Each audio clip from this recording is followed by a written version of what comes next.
करना आपको ही होगा बच्चे, मेहनत आप ही को करनी होगी। अब बहुत सारे बच्चों को मैं देखता हूँ कमेंट सेक्शन में इधर-उधर की बातें करना, ये करना, वो करना।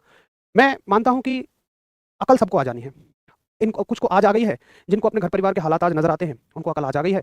बाकी जिनको घर परिवार के हालात नहीं नज़र आते हैं, आएगी उनको भी, लेकिन शायद तब तक सब कुछ हाथ से निकल चुका होगा। इसलिए मैं कहूँगा कि आप जिस भी जहाँ भी जैसी भी अवस्था में हैं, और मैं तो ये नहीं मानता कि चलो घर परिवार के हालात ही आपके बेकार हो सकता है आपके फादर गवर्नमेंट जॉब में हो या प्राइवेट अच्छी जॉब में हो या पैसे का इनपुट बहुत अच्छा हो, फिर भी हर व्यक्ति को ना अपनी भी तो सफलता देखनी चाहिए।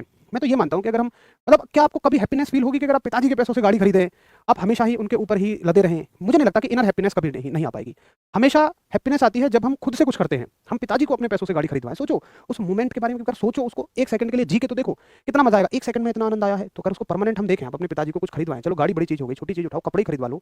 आप हर दिन उनको अपने कपड़ों में देखेंगे ना, आपको एक अलग ही संतुष्टि होगी। मैं मानता हूँ कि आपको लगेगा कि हाँ यार, मेरा जीवन ना अर्थपूर्ण है, कि जिस उद्देश्य के लिए मैंने जन्म लिया था, शायद वो मैं पूरा कर रहा हूँ। अच्छे से मेहनत करो बच्चे, बेहतर तरीके से करते रहो, जितनी ज़्यादा हो सके, क्योंकि यही उम्र है, यही समय है। मुझे थोड़ा-सा विचलित मैं उन्हीं बच्चों को देख के हो जाता है, इसलिए नहीं कि वो डिस्टर्ब कर रहे हैं।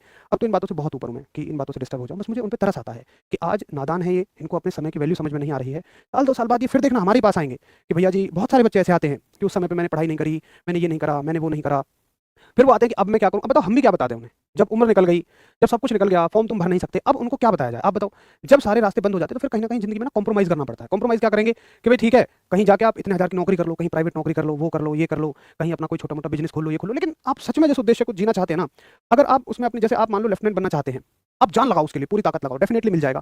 बट अगर आपने अपनी मेहनत में कमी की, तो जब मान लो आप कुछ किसी और नौकरी में चले भी गए, जब भी कोई लेफ्टिनेंट की बात आएगी और अगर आप इस दुनिया में जुड़े रहेंगे तो आएँगी ही आएँगी। जब भी कहीं भी लेफ्टिनेंट शब्द आएगा, कोई लेफ्टिनेंट बना, किसी का प्रमोशन हुआ, कोई शहीद हुआ, किसी को परमवीर चक्र मिला, आज कारगिल विजय दिवस है तो उन लेफ्टिनेंट की बात हो रही है, किसी रोड पे जाओगे वहाँ लेफ्टिनेंट का नाम पढ़ोगे। मैं कहता हूँ ज़िंदगी भर ये कसक तुम्हारे दिल में सिर्फ़ रहती चली जाएगी कि यार काश!